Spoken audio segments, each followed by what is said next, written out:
Knowledge Enclave of Siddhi Green Excellence Private Limited hereby brings to you a brief understanding on application process for B2 category projects as per MOF and CC's notification vide statutory orders 1223E dated 27th March 2020 applicable up to 30th September 2020.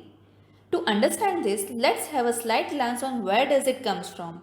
Yes, definitely the EI notification dated 14th September 2006. Due to COVID-19 pandemic situation, API and its intermediates producing industries were recategorized under B2 category to speed up clearance process by reducing time span and facilitate a continuous supply of medicines. In EI notification at section 4, projects are classified into two major categories which are category A and category B. The schedule provided in this notification explains which type of projects falls under which category. Category A project requires environmental clearance from MOF and CC Delhi, while Category B projects require environmental clearance from SEIA Gujarat. Further, if you see the flowchart, the Category B is subdivided into two subcategories, that is B1 and B2, which is as per the section 7 of the notification. Now, what makes B1 and B2 different from each other? B1 projects require EI for appraisals while B2 projects are appraised on the basis of submission of Form 1, pre-feasibility report and other formats prescribed by SESC. Categorization of projects under B1 and B2 is given in the OM dated 24 December 2013. As per the MOFCC's notification dated 27th March 2020, the bulk drugs and intermediates producing units were categorized under category B2 only up to 30th September 2020. So in this way, B2 category applicability for API industries came into the picture due to the pandemic. How will be the projects categorized as per the EI notification shall be available in our upcoming videos.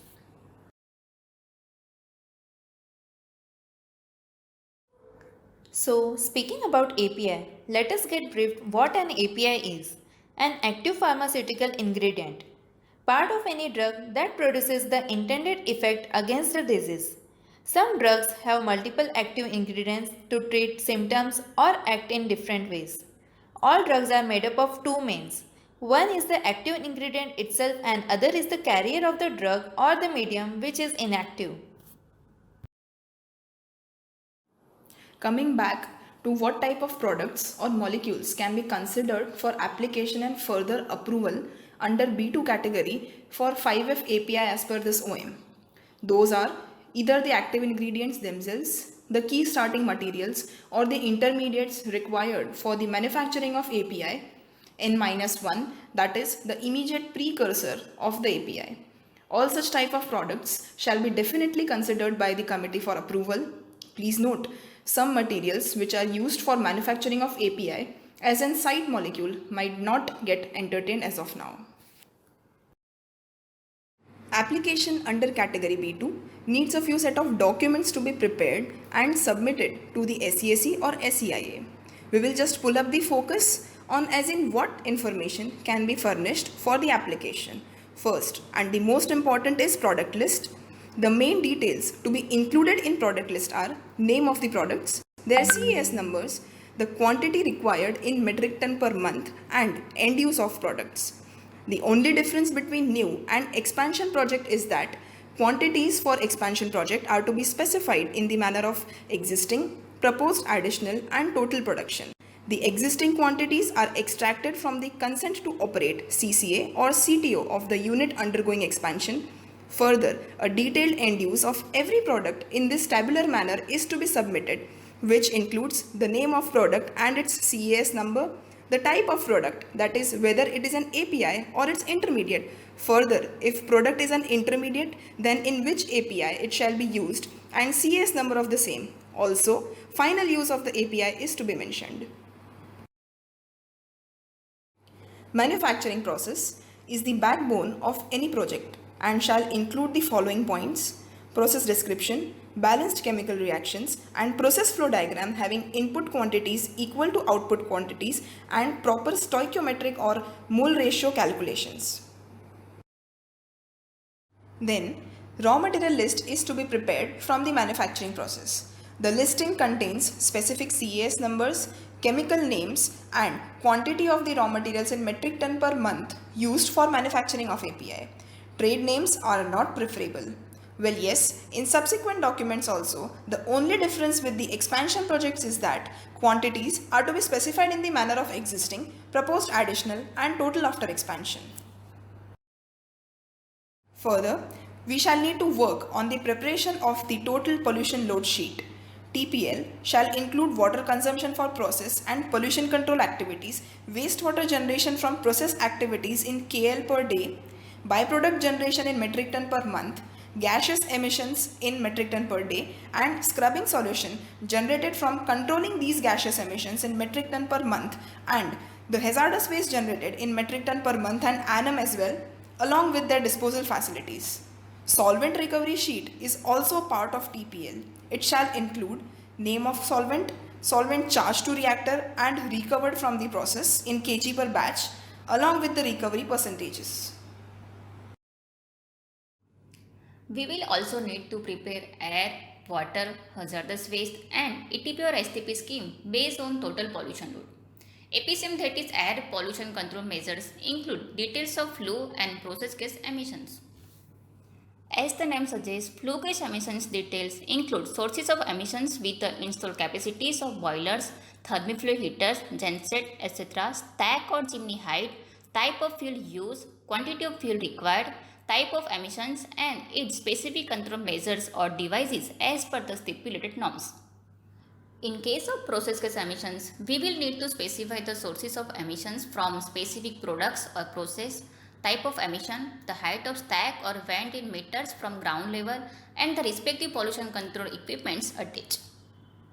Selection of air pollution control devices as per solid fuel guidelines shall be available in our upcoming videos.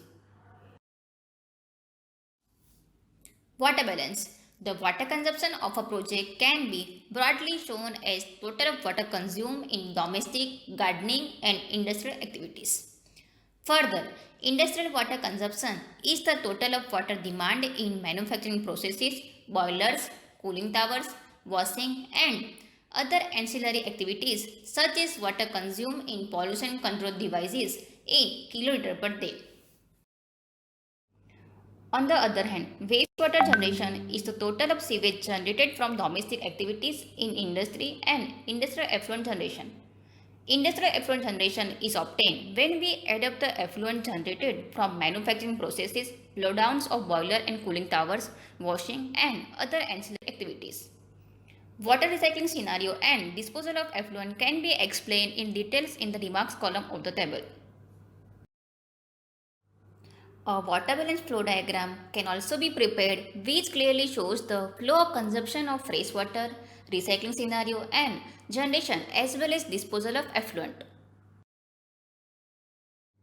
There might be some hazardous waste generated from the project activities which are to be serially shown in matrix with their names, sources from where waste are generated, their category and schedule as per the Hazardous Waste Rules 2016, their respective quantities and management as well as disposal of the generated waste. Video on categorization of hazardous waste as per Hazardous Waste Rules 2016 shall be out soon. The ETP and STP treatment scheme, its capacity and description supported with a list of components of ETP or STP with sizes or dimensions is also to be prepared. Here, schematic diagram of ETP can be considered as one of the important aspects. Hazardous chemicals to be handled by unit are to be listed in a document. Name of the chemical identified as hazardous, its state, mode of storage, and the maximum inventory to be stored at site must be included in this list. Video on components and design of ETP and how to identify and decipher hazardous chemicals will be coming very soon. Along with previously mentioned documents, Form 1 has to be prepared as per the format given in EI Notification 2006. Further, CA certificate is also to be prepared, which must include the breakup of investments made in different areas of project along with the contingencies. PFR, that is the pre-feasibility report, which includes summarized details of salient features of the project, company background and key strengths. Information related to plant and personnel safety like provision of fire hydrant system, fire extinguishers, assembly points and other such emergency control arrangements made by unit can also be included within. Other supporting documents also to be furnished along with the application are land possession documents, list of partners or directors, site layout, membership certificate of the common facilities, valid EC, CTE and CTO copies, budget allocation for environment management, funds to be spared for corporate environment responsibility, leak detection and repair program details, project details format prescribed by SEAC, and undertakings for no pending court cases, litigations, public complaints, etc., as well as for product end use. A brief video on corporate environment responsibility, PESO applicability, as well as leak detection and repair program shall be soon released on our website. After the documents are ready, application is to be submitted online to the SEAC through Parivesh portal. Online upload procedure starts from registration of proponent on the portal, uploading all the application details online, tracking the movement of proposal, submission of essential details if sought by SEIA or SEAC, submission of documents through mail within 5 days of acceptance of proposal, appraisal by SEAC after receiving meeting agenda, reply to additional details if sought, minutes of meeting releasing on SEIA website referring grant or defer status, and finally, after sailing through this process, EC copy is received. So, this is the way B2 category projects obtain EC from the authority in a considerably lesser time.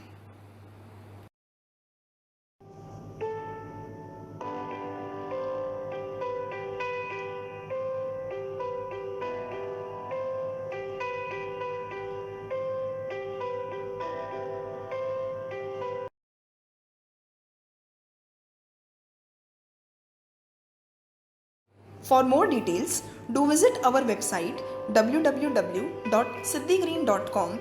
You can also contact on this number or drop a mail to us. We would be glad to hear from you. For more knowledge explorations, stay tuned.